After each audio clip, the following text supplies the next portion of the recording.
तो काइनेमेटिक्स के लिए क्वेश्चन के लिए आपने जहन में चंद चीजें आनी चाहिए। Number one, v is equals to u plus a t. Number two, s is equals to u t plus half a t square. Number three, two a s is equals to v square minus u square. इसी तरह फिर parabola के लिए आपके equation आपके जहन में होनी चाहिए। उसके साथ साथ आपके पास जो स्पीड की इक्वेशन है वो होनी चाहिए, एक्सेलरेशन की इक्वेशन जो है वो होनी चाहिए, वेलोसिटी की इक्वेशन होनी चाहिए, जहन में डेफिनेशंस होनी चाहिए।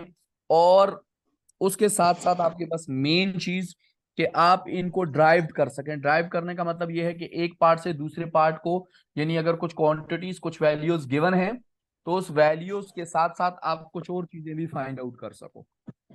ठीक हो गया? अच्छा, ठीक है सर। अब हमारे पास आपके पास देखो क्वेश्चन नंबर वन है, हमारे 2002 का एक क्वेश्चन है। The graph relate to the motion of a falling body. अब फॉलिंग ऑब्जेक्ट हो रहा है। फॉलिंग ऑब्जेक्ट का मतलब क्या होता है? ऑब्जेक्ट ऊपर से नीचे आ रहा है, मीन जी। तो जब ऊपर से नीचे आ रहा है तो सबसे पहली चीज फॉलिंग ऑब्जेक्ट में जी जो है वो पॉजिटिव हो गया। ठीक हो गया? अब ऊपर से जब वो नीचे आ रहा है तो मीन वहां पर जो मैक्सिमम हाइट होती है ऑब्जेक्ट वहां रेस्ट पे होता है, तो v will be zero. But a की जो वैल्यू होती है वहां 9.8 होती है। ये ऑलरेडी हम डिस्कस कर चुके हैं। अब सर ऊपर यू जीरो होगी ना, इनिशियल जीरो होगी ना? क्या इनिशियल क्या चीज जीरो होगी? Initial velocity. हाँ, initial velocity will be zero, यानी मैंने आपसे कहा ना वेलोसिटी ऊपर जो होगी वो जीरो होगी, बट एक्सेलरेशन जो होगी वो 9.8 होगी। वजह, क्योंकि initial value of the acceleration जो होती है वो आपकी 9.8 होती है एट एनी हाइट पे। Near to the surface of earth की हम बात करते हैं, हम ये नहीं कहते any height, but near to the surface of earth जो लेते हैं हम वो 9.8 लेते हैं। अब उसने ग्राफ रिप्रेजेंट कर दिया है, तो ग्राफ को जरा रिप्रेजेंट करने को देखो तो आपके पास इसका जो ग्रेडियंट है क्या हो रहा है। मीन ये क्या है आपके पास? वाई और टाइम है।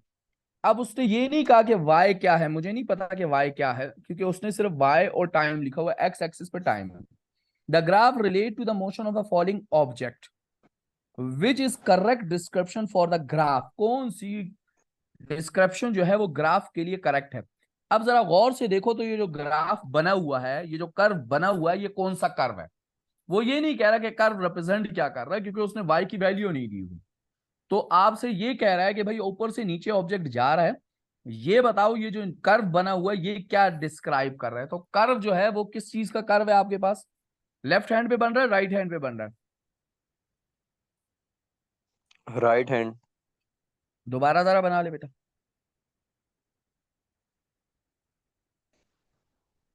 हाथ के ऊपर बनाओ, कर्व कौन से हाथ पे बन रहा है? कर्व कौन से हाथ पे, क्या मतलब? बेटा कर्व है ना, मैंने आपसे कहा था दोनों हाथों पे कर्व बनता है। तो अगर आपका कर्व यूं है और यूं है तो ये देखो ये लेफ्ट हैंड पे बनता है। कर्व अगर यूं और यूं है तो ये राइट हैंड पे बन रहा है। राइट हैंड देखो, इसके ऊपर रख के देखो आपको पास बनेगा। यानी कर्व अगर फॉलो कर रहा है राइट हैंड के पाथ को तो वो इंक्रीजिंग कर्व होता है। और जो कर्व जो है वो फॉलो कर रहा है लेफ्ट हैंड को, जैसे देखो लेफ्ट हैंड आपका इसके ऊपर रखो तो, और इसके ऊपर रखो तो ये दोनों लेफ्ट हैंड के कर्व बनते हैं। और इसके ऊपर लेफ्ट हैंड को रखोगे तो कर्व बनेगा ही नहीं इसके ऊपर, क्योंकि लेफ्ट हैंड उल्टा बनेगा। और ये भी जो है ये इसके ऊपर भी लेफ्ट हैंड नहीं बनेगा, ये राइट हैंड बनेंगे दोनों। सही सही, ठीक है सर। जरा ये बताओ ये वाला कर्व कौन सा है? Left hand. Left hand. तो लेफ्ट हैंड का मतलब ये हो गया ये डिक्रीजिंग कर्व है। इसका मतलब ये हो गया कि y की वैल्यू तो इंक्रीज हो रही है बट ग्रेडियंट क्या हो रहा है? डिक्रीज्ड हो रहा है। डिक्रीज हो रहा यानी ये जो शो हो रहा है ये मुझे कह रहा है कि टाइम के साथ साथ जो रेट ऑफ चेंज हो रहा है, यानी जो सामने कर्व शो कर रहा है वो डिक्रीज कर रहा है। अब y की वैल्यू तो इंक्रीज हो रही है, तो आपके पास नीचे चार ऑप्शन दिए हैं। y is distance and air resistance is negligible. अगर y डिस्टेंस होता तो ये फिर आपके पास क्या आता? ऊपर से नीचे आते हुए वेलोसिटी इंक्रीज होती है कि डिक्रीज होती है? है, इंक्रीज होती है। तो इसका मतलब है डिस्टेंस तो नहीं हो सकता क्योंकि ये डिक्रीजिंग कर्व है। तो सबसे पहले ए और बी ऑप्शन तो खत्म हो गए हमारे पास, दोनों में y इज डिस्टेंस लिखा हुआ है, तो y इज डिस्टेंस तो हो नहीं सकता। ठीक हो गया? अब y इज स्पीड, सी और डी में है y इज स्पीड। अगर मैं एयर रेजिस्टेंस को निग्लिजिबल कर दूं तो उस टाइम क्या होगा, मीन अगर एयर रेजिस्टेंस ना हो तो क्या होगा? तो एक्सेलर नहीं, वेलोसिटी बढ़ेगी। दोनों कंडीशन में वेलोसिटी बढ़ेगी, अगर नेग्लिजिबल हो या ना हो, दोनों कंडीशन में up to down velocity increase होगी। बट अगर एयर रेजिस्टेंस ना हो, एयर रेजिस्टेंस जब होगा तो वो क्या करेगा, ऑब्जेक्ट को ऊपर की तरफ पुश करेगा, जी सर। अपोज द मोशन करेगा। जी सर। अपोज द मोशन होने में उसकी जो एक्सेलरेशन होगी वो चेंज हो रही होगी। अगर आपका एयर रेजिस्टेंस नहीं होगा तो एक्सेलरेशन में चेंज आएगा ही नहीं। बात समझ आ गई? अगर आपके पास एयर जी सर। रेजिस्टेंस ना होता तो ये ग्राफ फिर यूं बनना चाहिए था स्ट्रेट। वजह, क्योंकि उस टाइम तो एयर रेजिस्टेंस में चेंज आता ही ना। तो अगर एयर रेजिस्टेंस में चेंज ना आता तो डायरेक्शन ऑफ द ग्राफ जो होती वो स्ट्रेट लाइन होती, मीन आपके पास जो एक्सेलरेशन हो रही होती वो कांस्टेंट हो रही होती। जी सर। तो इसका मतलब हो गया सी भी इनकरेक्ट। डी पे आ जाओ, Y is speed, okay done, Y speed है and air resistance is not negligible, correct. तो डी ऑप्शन आपका करेक्ट है कि नेग्लिजिबल भी नहीं है और वाई जो है वो स्पीड है। क्लियर हो गया? जी सर। जहां समझ नहीं आ रहा वहां बार बार पूछो बेटा, क्योंकि इसके ट्रिकी क्वेश्चंस आते हैं और ट्रिकी क्वेश्चन में आपको देखना होता है कि जी मुझे अब कैसे करना है इसको। अब देखो क्वेश्चन नंबर 2। क्वेश्चन नंबर 2 में आपसे कह रहे हैं कि भैया which graph represent the motion of the car. आपसे नीचे 4 ग्राफ शो किए गए, मोशन ऑफ द कार को किया गया which is travelling along a straight road, जो कि स्ट्रेट रोड पे ट्रेवल कर रहा है। स्ट्रेट रोड पे ट्रेवल कर रहा है with a uniform increasing speed, with a uniform increasing speed. अब सबसे पहले तो ग्राफ देखो, ये एक्सेलरेशन ग्राफ है, मीन एक साइड पे एक्सेलरेशन हो रही है, दूसरी साइड पे टाइम, एक्सेलरेशन टाइम, ये डिस्प्लेसमेंट टाइम, डिस्प्लेसमेंट टाइम। उसने कहा है speed is increasing sir uniform. इसका मतलब लीनियरली लीनियरली इंक्रीज हो रही है मतलब। लीनियरली तो नहीं कह सकते, इंक्रीजिंग है यूनिफॉर्मली। तो उसमें स्ट्रेट लाइन बनेगी यूं, अगर डिस्टेंस टाइम ग्राफ होगा तो, यानी ये बिल्कुल स्ट्रेट लाइन बनेगी इस तरह। सही है। अच्छा, अगर डिस्टेंस टाइम ग्राफ होगा तो, अब देखो अगर स्पीड की बात हो रही है तो पहले हम प्रेफर करते हैं ग्रेडियंट को। तो ग्रेडियंट जो है वो होता है आपके पास, डिस्टेंस टाइम का ग्रेडियंट जो होता है वो होती है आपके पास स्पीड, ये मैं मानता हूं। अब देखो अगर डिस्टेंस टाइम की ही बात की जाए तो सबसे पहले जरा इस डी वाले ग्राफ को लो। तो इसमें डिस्टेंस टाइम में देखो ऑब्जेक्ट जो है वो स्ट्रेट आ रहा है, मतलब एक्स एक्सिस के बिल्कुल पैरेलल है, तो ग्रेडियंट कितना हुआ इसका? 0। 0। तो मतलब यहां तो स्पीड 0 होगी, ऑब्जेक्ट एट रेस्ट हो गया, तो ये ऑप्शन तो हो गया कैंसिल। ठीक हो गया? जी अब सर। आ जाओ सी के ऊपर। सी के ऊपर भी स्ट्रेट लाइन है बिल्कुल, ग्राफ की लाइन तो बड़ी टाइट बनी हुई है क्योंकि हमने कहा कि उसकी लाइन यूं ही बनेगी। तो हमारे पास वो क्या होगा, यूनिफॉर्म स्पीड होगी। ठीक हो गया? यूनिफॉर्म स्पीड होगी। स्पीड। तो यहां पर भी तो वो यूनिफॉर्म इंक्रीजिंग स्पीड की बात कर रहे हैं, तो होने तो ही चाहिए। लेकिन यहाँ प्रॉब्लम ये है कि वो डिस्प्लेसमेंट जो है वो यहां से स्टार्ट हो रहा है, मीन 0 से स्टार्ट नहीं हो रहा, इसको 0 से स्टार्ट होना चाहिए था। अगर ये 0 से स्टार्ट होता ना तो मैं कहता कि यूनिफॉर्मली इंक्रीजिंग हो रही है। ठीक हो सही गया? है। तो ये आपका हो गया कि भाई वो डिस्प्लेसमेंट 0 0 से डायरेक्टली प्रोपोर्शनल का ग्राफ कैंसिल आउट हो गया, ये भी नहीं हो सकता। अब आ जाओ आपके पास जी एक्सेलरेशन टाइम ग्राफ होता है। तो एक्सेलरेशन अपॉन टाइम जो है वो किस चीज को रिप्रेजेंट कर रहा है? एक्सेलरेशन अपॉन टाइम जो है, आई मीन उसका ग्रेडियंट क्या शो कर रहा है? तो उसका तो ग्रेडियंट मीनिंगलेस होता है ना, यानी जी एक्सेलरेशन सर। अपॉन टाइम जो है उसका कोई मतलब। लेकिन अगर यहां पर ये शो कर रहा है एक्सेलरेशन स्ट्रेट को, तो इसका मतलब देखो एक्सेलरेशन इंक्रीज हो रही है, स्ट्रेट लाइन बनी हुई है। जी। तो जी सर। यहां से लेकर यहां तक देखो ऊपर जा रही है तो मीन इंक्रीज हो रही है, तो इसका मतलब इसमें एक्सेलरेशन हो रही है, तो ये यूनिफॉर्म स्पीड तो नहीं हो सकती, तो ए ऑप्शन भी इनकरेक्ट हो गया। अब आ लेकिन जाओ, सर यूनिफॉर्म इंक्रीजिंग स्पीड है ना, मतलब यूनिफॉर्मली स्पीड इंक्रीज हो रही है, मतलब एक्सेलरेट तो हो रहा है ना। Uniformly increasing speed, uniformly increasing speed, यानी स्पीड जो है वो इंक्रीज हो रही है यूनिफॉर्मली। तो अगर यूनिफॉर्मली हो रही है तो एक्सेलरेट हो रहा है बिल्कुल, बट जरा ये बताओ क्या वो एक्सेलरेट जो हो रहा है, तो अगर यूनिफॉर्मली इंक्रीज हो रही है तो एक्सेलरेशन कैसे होनी चाहिए उसमें फिर? एक्सेलरेशन भी यूनिफॉर्मली होनी चाहिए। यूनिफॉर्मली होनी चाहिए, यानी एक्सेलरेशन यूनिफॉर्म ही होगी, यानी फर्स्ट सेकंड में अगर वो 20 इंक्रीज हुआ है तो एक्सेलरेशन होगी 20, तो नेक्स्ट सेकंड में भी 20 ही इंक्रीज होगा, एक्सेलरेशन 20 ही होगी, फिर नेक्स्ट सेकंड पे भी एक्सेलरेशन 20 ही होगी। लेकिन यहां तो एक्सेलरेशन पहले जो है लेट्स सपोज 10 है, तो फिर जो है 20 हो गई, फिर 30 हो गई, यानी ज्यादा होती जा रही है एक्सेलरेशन। जी जी सर। तो बी भी इनकरेक्ट ऑप्शन हुआ। अब जरा सी को इसके बारे में समझ लो, अगर यूनिफॉर्मली इंक्रीज हो रही है तो ये जो है ये किसका है, ये यूनिफॉर्म स्पीड का है, ये इंक्रीजिंग स्पीड का नहीं है, तो सी इसीलिए रॉन्ग है हमारे पास। अब आ जाओ ए के ऊपर, ए के ऊपर देखो तो एक्सेलरेशन जो है ए की जगह पर है, acceleration never change, acceleration never change, acceleration straight ही है, यानी अगर 20 पे है तो 20 पे ही एक्सेलरेशन हो रही है, यही बात हो रही है ए में। जी सर। अगर एक्सेलरेशन सेम ही है, एक्सेलरेशन कांस्टेंट है, इसका मतलब स्पीड इज इंक्रीजिंग, क्यों? क्योंकि जी एक्सेलरेशन, सर। तो स्पीड इज इंक्रीजिंग, तो हमारा ऑप्शन आएगा ए।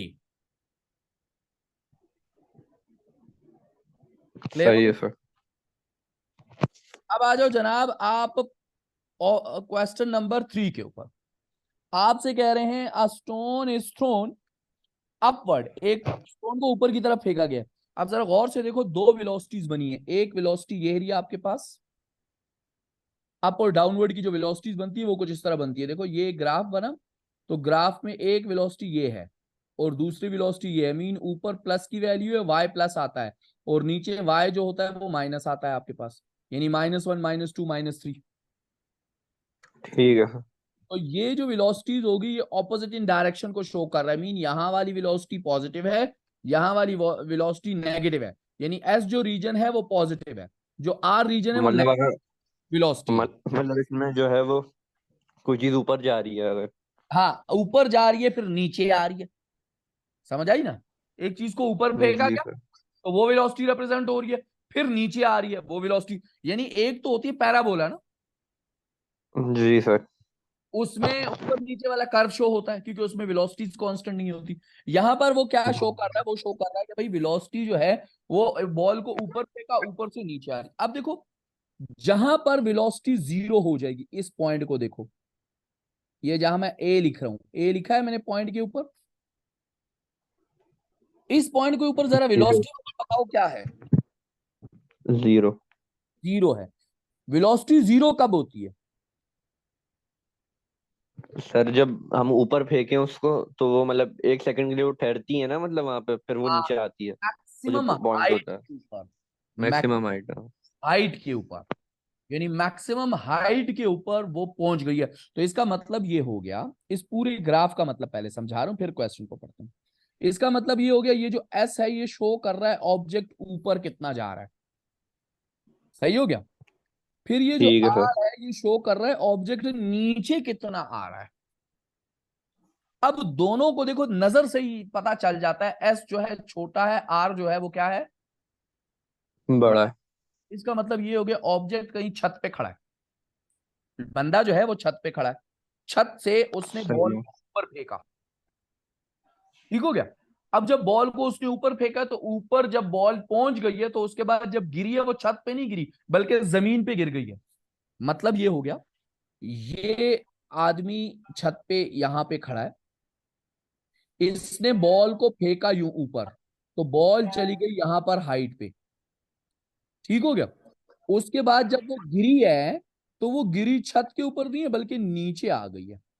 तो उसने ट्रेवल किया है पूरा एच, और जब वो ऊपर जा रही थी तो यहां से यहां तक सिर्फ ऊपर गई है एस।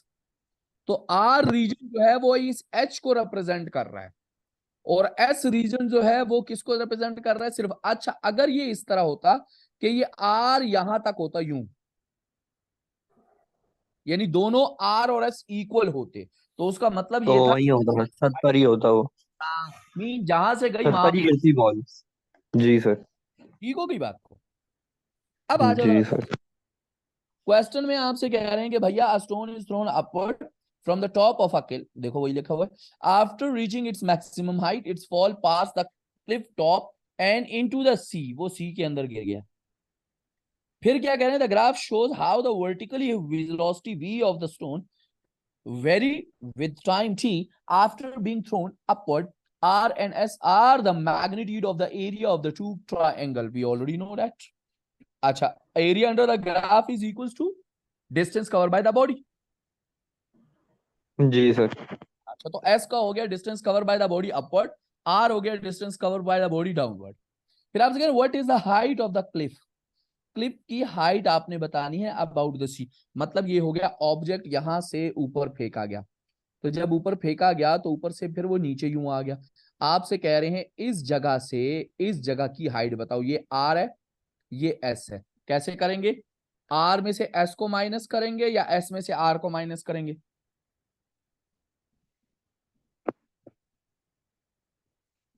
सर आर नहीं होगा। दोबारा सुनो, आपकी बात को काट रहा हूं, थोड़ा सा दोबारा सुनो।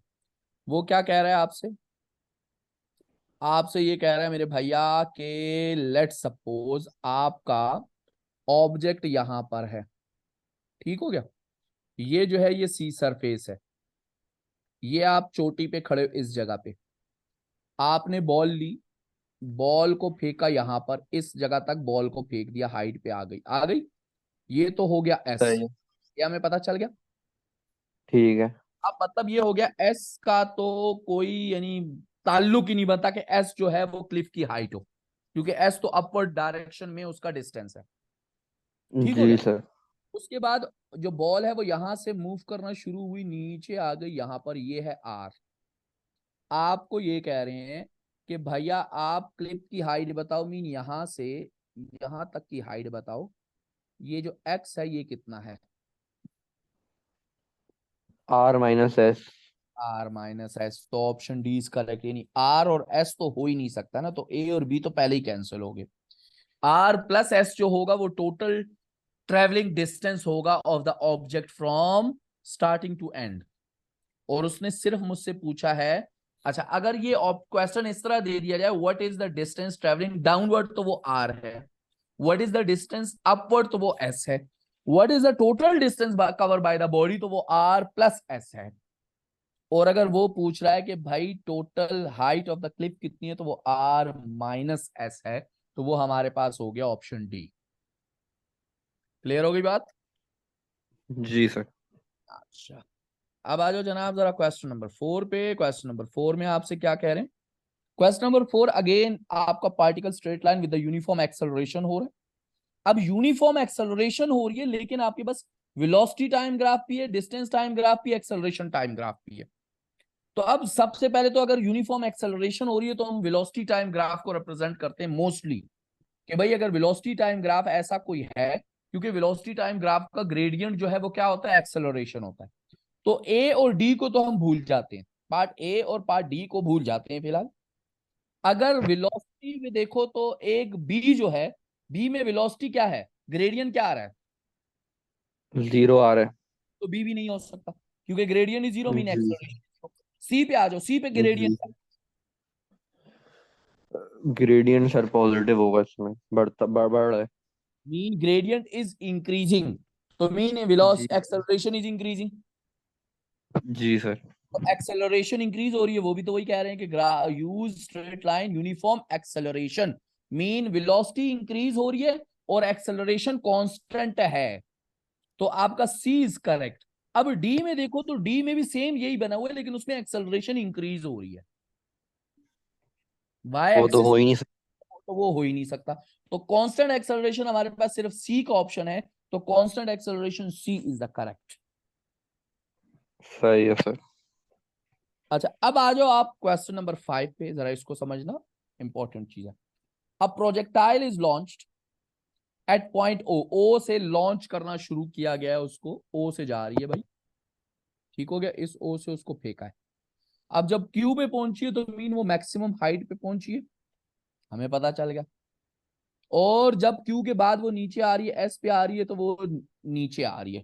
क्लियर होगी बात। एयर रेजिस्टेंस में सही। निग्लिजिबल, आपने एयर रेजिस्टेंस को निग्लिजिबल करना है, यानी इग्नोर करना। Which statement is true for the projectile when it is at the height point Q. अब देखो पॉइंट क्यू के ऊपर है, तो वहां पर वाई कॉम्पोनेंट जो है वो जीरो है। हमें पता है ना, प्रोजेक्टाइल में अगर हाइट पे होता है तो वाई कॉम्पोनेंट जीरो है, बट एक्स कॉम्पोनेंट तमाम जगहों पे इक्वल ही आएगा, ये पता चल गया आपको। जी सर। उसके बाद जब वो ऊपर जा रहा है तो वेलोसिटी पॉजिटिव है, जब नीचे आ रहा है वेलोसिटी नेगेटिव है। जब ऊपर जा रहा है तो जी जो है वो नेगेटिव है, जब नीचे आ रहा है तो जी जो है वो पॉजिटिव है। ये चंद चीजें आपको जहन में होनी चाहिए। अब आ जाओ क्यू पॉइंट के ऊपर, वो बता रहा है आपके पास कि हाईएस्ट पॉइंट जो है Q of its part projectile की कौन सी स्टेटमेंट करेक्ट होगी। The horizontal component of the projectile acceleration is zero. The horizontal, horizontal किसको कहते हैं, वाई एक्सिस को कहते हैं। X axis. हॉरिजॉन्टल एक्स होता है, वाई होता है, एक्स होता है ना। एक्स होता है ना। तो जी सर। horizontal component, अच्छा अब वो कह रहा है horizontal component of projectile acceleration, acceleration will be zero Q के ऊपर। एक्सेलरेशन जीरो होगी, जीरो ही होगी। क्यों। क्योंकि सर वो वहां पे जाके ठहरता है ना, मतलब हाईएस्ट पॉइंट है वो। फिर नीचे आता मतलब इनिशियल। हाईएस्ट पॉइंट थोड़ी हो रहा है, ठहरता थोड़ी है। अगर वो ठहरता ना तो एक्सेलरेशन 9.8 होती। ये पैराबोला हो रहा है, पैराबोला का मतलब ठहर नहीं रहा, वो आपकी बॉल जो है उसी तरह डायरेक्शन में मूव कर रही है। अच्छा हाँ। तो एक्सेलरेशन जीरो वहां इसलिए हो रही है क्योंकि वाई कंपोनेंट जीरो हो रहा है। सही सही।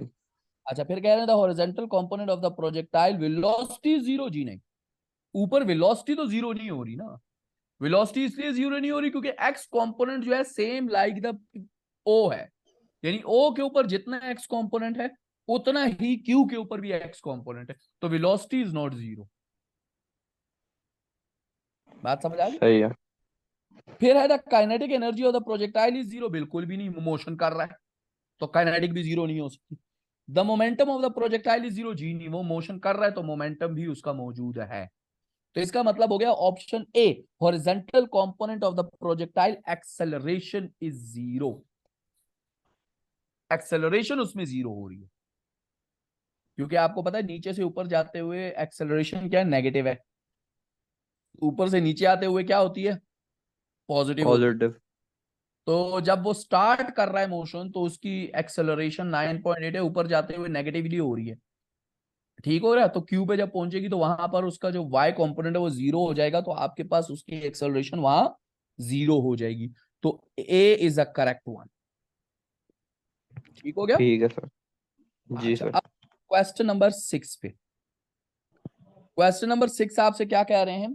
To marker M1 and M2 are set up a vertical distance h, vertical distance h के ऊपर उनको बिलोंग किया गया। Vertical mean up to down हो रहा है, ठीक है। आपके पास ऑलरेडी देखो मार्क किए हुए हैं, मार्क किया हुआ है x, ठीक है। अब जो x है वो क्या है आपके पास, x जो है वो आपके पास आ रहा है, और से जरा देखो, ये एक पॉइंट है, यहाँ बॉल रखी गई है, ये M1 है, ये M2 है। इन दोनों का डिस्टेंस M1 और M2 का डिस्टेंस दिया हुआ है h, और इनिशियल पोजीशन से M1 का डिस्टेंस दिया हुआ है x। तो इसका मतलब है M2 का डिस्टेंस जो हो गया x प्लस h हो गया आपके पास, ठीक हो गया। अच्छा टाइम जो है आपके पास t1 है, किसके लिए, M1 के लिए, और टाइम t2 है M2 के लिए आपके पास, ठीक हो गई बात।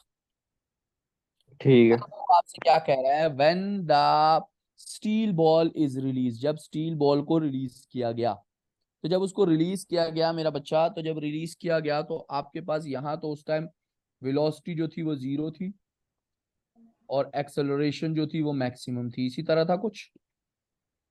जब उसको छोड़ा गया, जब नीचे आ रहा है, तो नीचे आने के साथ साथ क्या हो रहा है, उसकी वेलोसिटी इंक्रीज होती जा रही है, तो टाइम t1 हो गया। सही है। आते आते टाइम t2 के ऊपर वो m2 को हिट कर गया। लेकिन जरा गौर से सुनो वो क्या कह रहा है। When a steel ball is released from rest from a point a distance x above the m1, it is found that the ball make time t1 to reach m1 and time t2 to reach m2. Which expressions give the acceleration of the ball? Acceleration of the ball आपने बतानी है। अब जब acceleration of the ball करनी है तो acceleration is equals to v minus u upon t, यही आती है आपके पास acceleration। जी सर। अच्छा, अगर अब ये आ रही है तो आपने सिर्फ इसी को देखना है, यानी final minus initial upon time, यानी एक्सेलरेशन की जो वैल्यू होती है वो होती है change in velocity upon time, यही होती है। जी सर। अब सबसे पहले टाइम की बात करते हैं। Change in velocity upon time जो है, तो देखो सबके ऊपर ए बी सी डी के ऊपर सबके ऊपर 2h लिखा हुआ है। इसका मतलब है वेलोसिटी का जो 2h है वो तो चलो 2h ही आएगा, उसको चलो हम 2h ले लेते हैं। बट यहां पर तो ना मेरे पास इनिशियल है ना फाइनल है कि मैं इसको कहूं कि जी ये कैसे मैं ले सकता हूँ। सर 2h कैसे आएगा? वो वही बताने की कोशिश कर रहा हूँ। तो यहाँ ये वाली वेलोसिटी तो वो यानी फर्स्ट इक्वेशन तो पुट ही नहीं हो सकती। अच्छा, अगर मैं पुट करता हूं कि मेरे पास सेकंड इक्वेशन है, यानी s is equals to u t plus half a t square, तो देखो यू टी का मतलब ये हो गया कि यहाँ जो इनिशियल होगी वो तो 0 ही होगी ना, जी सर। इनिशियल तो 0 ही होगी, तो इसका मतलब है s is equals to half a t square हो गया। अब अगर मैं जी sir. s is equals to करूं, ये t यहां से यहां आ जाएगा तो ये हो जाएगा s अपॉन टी, यही हो जाएगा। और ये 2 यहां से यहां आ गया तो 2s हो गया, तो 2s upon t square is equals to a हो गया। जी सर। फॉर्मूला क्या बना? फॉर्मूला बना 2s अपॉन टी स्क्वेयर, यही बना। जी सर। अच्छा, अब जरा इसको देखो कि 2s upon t square is equals to acceleration है। अब जो 2s है, s का मतलब तो ये हो गया कि डिस्टेंस है, टोटल डिस्टेंस है, ठीक हो गया। तो डिस्टेंस तो हो गया आपके पास ये 2h, यानी उसने क्या किया, 2h को 2s लिखा है, बस सिर्फ फर्क ये मीन हाइट कर रहा है ना, तो s की जगह उसने 2h लिख दिया, बात खत्म, ठीक हो गया। सही है। अब नीचे जो है वो टाइम का स्क्वायर आएगा। अब ये टाइम जो है ये डिफरेंस इन टाइम आता है ना, ये तो नहीं हो सकता कि सेम इन टाइम हो, नहीं। समझ आ गया। तो वो अगर वो मांग क्या रहा है, अगर वो ऊपर से नीचे तक का मांग रहा है तो फिर तो टाइम आना चाहिए, टोटल टाइम जो उसने लिया। लेकिन वो क्या कह रहा है, it is found at the ball take time t1 to reach m1 and time take t2 to reach m2, which experience give the acceleration of the ball. अब एक्सेलरेशन ऑफ द बॉल के लिए कौन सी experience करी, तो acceleration of the ball में क्या आता है, एक्सेलरेशन ऑफ द बॉल जो होती है, फर्ज करो ये टाइम मैं निकाल रहा हूं इसके लिए, तो जब मैं इसके लिए टाइम निकालूंगा तो सेम फॉर्मूले से ही आएगा s 2s अपॉन t1 का स्क्वायर, यही आएगा। जी सर। और अगर फिर मैं इसके लिए निकालूंगा तो ये आएगा 2s अपॉन t2 स्क्वायर, यही आएगा। जी सर। एक्सेलरेशन का मतलब होगा इस टाइम को और इस टाइम का रिलेशन, तो अब इन दोनों टाइम का रिलेशन बनेगा। तो देखो पहला इक्वेशन जो है वो है 2h अपॉन t2 स्क्वायर, तो t2 स्क्वायर तो नहीं हो सकता, क्यों, क्योंकि दो टाइम्स है हमारे पास, तो इसका मतलब है पहला ऑपरेशन तो गलत, एक जो हो गया गलत। बी के ऊपर आ जाओ तो 2h upon t square plus t1 है, तो प्लस है उस पे ऊपर स्क्वायर मौजूद नहीं है, तो इसी वजह से वो रॉन्ग हो गया। इसका मतलब है सी और डी में से कोई एक करेक्ट आएगा। तो सी और डी में से जरा देखो, तो सी के ऊपर है T2 minus T1 whole square है। तो होल स्क्वायर तो तब आता है जब उन दोनों को मैं माइनस करूं, लेकिन मेरे पास तो यहाँ दोनों का स्क्वायर अलग अलग है अलग अलग। जी सर। तो इसका मतलब है आपका डी ऑप्शन करेक्ट आएगा। डी के अंदर जो है वो फॉर्मूला जो आपका पुट हो रहा है वो डी के अंदर मौजूद है। ये वाला इस वजह से रॉन्ग है क्योंकि टी इन्होंने चेंज इन टाइम लिया हुआ है। चेंज इन टाइम तो हम लेंगे ही नहीं ना, हम तो फॉर्मूला लेंगे, फॉर्मूले के ऊपर टी स्क्वायर इसका है, टी स्क्वायर इसका है। तो दोनों इन दोनों का चेंज लेंगे, ना कि T1 और T2 का चेंज लेंगे। सही है। और यहाँ पर इस तरह जो है इसमें तो है ही नहीं, स्क्वेयरिंग ही नहीं है इसमें, जो है वो सिर्फ T2 है। तो ए सर बी ये सी और डी एक ही बात नहीं है? टी और डी एक ही बात नहीं है ना बच्चा, क्योंकि देखो जब आप टाइम का स्क्वायर T2 का स्क्वायर लेके माइनस करोगे T1 के स्क्वायर से तो वो अलग वैल्यू आएगी, और आप पहले T2 को T1 में से माइनस कर लो तो वो अलग बात आएगी। यानी लेट सपोज T2 है 3, T1 है 1, तो 3 माइनस 1 कर लो तो 2 का स्क्वायर आ जाता है 4। लेकिन अगर 3 का स्क्वायर करो प्लस 1 का स्क्वायर करो तो 9 माइनस 1 हो जाएगा, तो वो आ जाएगा 8। दोनों में जमीन आसमान का फर्क है। सही है, सही है। क्लियर होगी बात? जी सर। कोई प्रॉब्लम इसमें?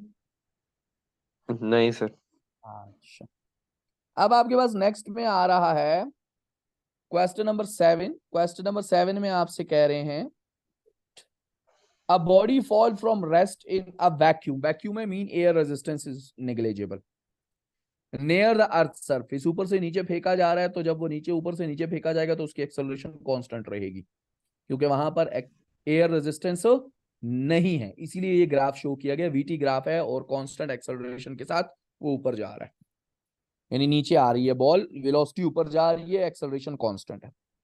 The variation with the time T of the speed v is show below, show की गई है। Which graph shows the variation with the time of the speed of the same ball falling in air. अगर वो air में आ जाएगी तो air resistance हो जाएगा। जी सर। जब एयर रेजिस्टेंस होता है तो एक्सेलरेशन क्या हो रही होती है? एक्सेलरेशन कम होगी। डिक्रीज्ड होगी। तो इसमें डिक्रीजिंग कर्व देखो कौन सा है? सी। सी। नहीं, नहीं बिल्कुल, नहीं। तो इंक्रीजिंग है। डी है। ए भी है, बी भी है, डी भी है, तीनों डिक्रीजिंग है। लेकिन अब ए में देखो, ए में स्टार्ट में स्ट्रेट लाइन शो की गई है कि यहां तक ये कांस्टेंट रहेगी, उसके बाद डिक्रीज होगी। यही है। जी, जी सर। ये रॉन्ग है, कांस्टेंट नहीं हो सकती। फिर यहाँ बी में शो किया गया कि पहले उसकी देखो वेलोसिटी बहुत ज्यादा इंक्रीज, ये डॉटेड लाइन इस लाइन को रिप्रेजेंट कर रहा है कि पहली वाली वेलोसिटी ये है, अब जो होगी वो वेलोसिटी और ज्यादा इंक्रीज हो जाएगी। तो ये भी रॉन्ग है, क्योंकि वेलोसिटी तो उतनी ही रहेगी ना, वेलोसिटी पे तो कोई चेंज ही नहीं आएगा। जी सर। तो डी इज द करेक्ट, क्योंकि देखो उसमें स्टार्टिंग से ही वो डिक्रीज होना शुरू हुई है और डिक्रीज हो रही है, तो डी इज करेक्ट। सी तो हो ही नहीं सकती, की तो बात ही नहीं है। क्लियर होगी बात? जी सर। अच्छा, नेक्स्ट पे चलते हैं। Question number 8, June 2003। Which of the following is a scalar quantity? चारों में से बताओ स्केलर क्वांटिटी कौन सी मास। है? बात खत्म। आ जाओ जी 9 नंबर पे। अ प्रोजेक्टाइल इज फायर्ड, एक प्रोजेक्टाइल को फायर किया गया at a angle theta, theta angle पे उसको फायर किया गया था, horizontal, horizontal at a speed of u as shown. U component उसका शो किया गया कि भाई यू कंपोनेंट शो किया, मीन इनिशियल वेलोसिटी इस डायरेक्शन में है। आपसे कह रहे हैं what is the vertical and horizontal component of its velocity after a time T.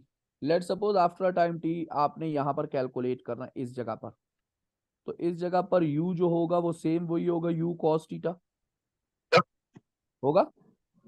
Ji sir. u cos theta का मतलब हो गया u cos अल्फा, ये वाला आ गया? ये आ गया। जी सर। अब आपने जहन में यही रखना है कि x कंपोनेंट उसका यही रहेगा, जो x कंपोनेंट है वो उसका यही रहना चाहिए। मतलब ठीक है। हॉरिजॉन्टल कंपोनेंट आपका u cos अल्फा रहेगा। तो वो दो ही है, एक ये वाला है नंबर 1 है और एक नंबर c है। तो इसका मतलब है b और c को तो हटा दो, b और c को, d के ऊपर तो हमने काम ही नहीं करना। समझ आ गई बात की। जी सर। अब जब वो यहां से वर्टिकल की बात करेगा तो वर्टिकल जो है वो आएगा v साइन थीटा अल्फा आएगा। बट वो तो आपका यहां पर मैक्सिमम होगा ना, जब नीचे से जाएगा तो v मैक्सिमम होगा। ऊपर जाते हुए क्या हो जाएगा?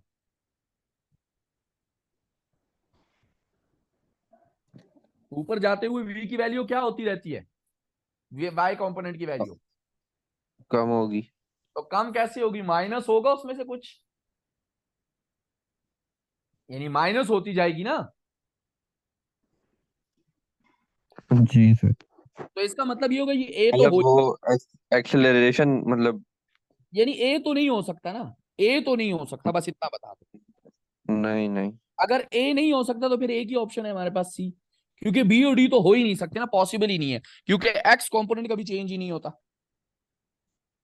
तो ए और सी में से ही मुझे चूज करना है, तो ए में से वाई कंपोनेंट कभी ये नहीं हो सकता, क्योंकि जब वो ऊपर जाएगा तो वो चेंज इन वेलोसिटी होगी उसमें, यानी चेंज इन वर्टिकल कंपोनेंट होगा। तो जब चेंज इन वर्टिकल कंपोनेंट हो रहा है तो यू साइन थीटा तो हो ही नहीं सकता। तो इसका मतलब है सी ही होगा, you sine alpha minus GT. सही। अच्छा, आप फिर दोबारा दूसरे लिंक पे आ जाना, ठीक है? ठीक है सर। करने के बाद अच्छा चलो। तो अब ये जो है आपके पास क्वेश्चन नंबर 9 को हमने कर दिया, क्वेश्चन नंबर 10 पे आ जाते हैं। अब सर क्वेश्चन ये नंबर, इसमें इस सवाल में एक्सेलरेशन माइनस हुआ है ना इससे।